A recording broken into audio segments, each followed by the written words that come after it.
13 फरवरी यानी कि आज के दिन जब हरियाणा और पंजाब से किसान दिल्ली की ओर आ रहे थे तो बहुत सारे लोगों का ये कहना था, मीडिया रिपोर्ट्स का ये कहना था कि इस बार का जो किसान आंदोलन होगा वो 2020-2021 जैसा नहीं होगा। उस बार का जो किसान आंदोलन था वो काफी व्यापक और बड़े स्तर पर हुआ था। देश भर के किसान आए थे क्योंकि कृषि कानून पारित हुए थे और उन कृषि कानूनों के खिलाफ किसानों ने आवाज उठाई थी और एक मत होकर ये बात कही थी कि हम इन कृषि कानूनों को नहीं मानेंगे। लेकिन इस बार का जो किसान आंदोलन है, जिसमें उन्होंने कहा कि दिल्ली चलो मार्च निकाली और ये कहा कि अब हम दिल्ली जाएंगे और सरकार से अपनी बातें मनवाएंगे, वो उतना बड़ा नहीं होगा क्योंकि इस बार संयुक्त किसान मोर्चा इनके साथ नहीं था। गुरनाम सिंह चरूनी जो कि पिछले किसान आंदोलन में और कई बड़े किसान आंदोलनों में साथ रहे हैं किसानों के, वो भी इससे बाहर थे। अभी कुछ समय पहले जो कुरुक्षेत्र में एक किसान आंदोलन हुआ था, जब किसानों ने नेशनल हाईवे जाम कर दिया था, तब गुरनाम सिंह चरूनी ही थे जिन्होंने उसका किसान आंदोलन का नेतृत्व किया था, जिसमें सूरजमुखी की फसल को लेकर, उनकी एमएसपी को लेकर डिमांड थी। लेकिन इस बार किसानों की क्या मांग थी? इस बार किसान क्या चाह रहे थे? क्यों दिल्ली की तरफ आ रहे थे? देखिए, किसान जो इस बार का डिमांड लेकर आए हैं, वो सबसे बड़ी उनकी डिमांड ये है कि उन्हें न्यूनतम समर्थन मूल्य, जो कि एमएसपी जिसे कहा जाता है, फसलों पर जो दी जाती है, कई फसलों पर अभी सरकार न्यूनतम समर्थन मूल्य देती है और किसानों की ये मांग है कि इसको लेकर एक कानून बनाया जाए जिसके तहत एमएसपी मिलने की उन्हें गारंटी मिले।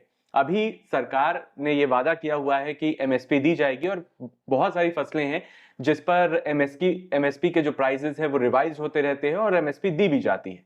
लेकिन किसान ये मांग कर रहे हैं कि इसको लेकर एक प्रॉपर उन्हें गारंटी मिले और उस गारंटी के तहत एक कानून बनाया जाए और कानून के अंतर्गत ये आए ताकि कल को अगर सरकार उन्हें एमएसपी नहीं देती तो उस केस में वो कोर्ट का दरवाजा खटखटा सके। दूसरी बड़ी मांग क्या है? दूसरी बड़ी मांग ये है कि स्वामीनाथन आयोग की जो सिफारिशें हैं उसे लागू करने की मांग कर रहे हैं किसान। वो ये कह रहे हैं कि स्वामीनाथन आयोग की जो सिफारिशें हैं उन्हें लागू किया जाए।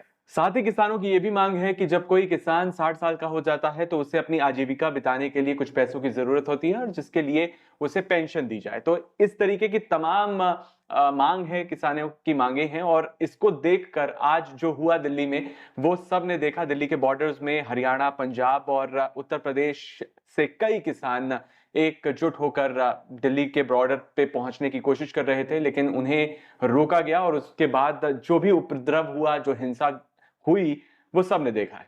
अब बड़ा सवाल ये है कि क्या किसान आंदोलन ये जो है वो इसी तरीके से आगे आने वाले समय में चलता रहेगा? क्या इसी तरीके की हिंसक झड़पें होती रहेंगी या फिर गवर्नमेंट कोई नया प्लान बनाएगी, पिछली बार की तरह किसानों से बात करने की कोशिश करेगी? क्योंकि इस बार जो किसान है वो पूरे मूड में आए हैं। ये कहा जा रहा है कि लगभग 2 से 2,500 ट्रैक्टर आ रहे हैं, 20-25 हजार किसान इकट्ठा होकर दिल्ली की तरफ कूच कर रहे हैं और ऐसे में अगर वो पूरी प्रिपरेशन के साथ आ रहे हैं तो ऐसा लग रहा है कि उनका लंबा प्लान है दिल्ली के बॉर्डर्स पर डेरा जमाने का। और किसान अब क्या करेंगे ये आने वाले समय में पता लगेगा। लेकिन जो बातें कही जा रही थी कि ये वाला जो किसान दिल्ली चलो मोर्चा जो निकाला है किसानों ने, ये वाला आंदोलन उतना बड़ा नहीं होगा जितना बड़ा 2020-21 का आंदोलन था। उसकी तस्वीरें आज देखने को मिल गई और ये पता लग गया कि ये किसान आंदोलन कोई छोटा किसान आंदोलन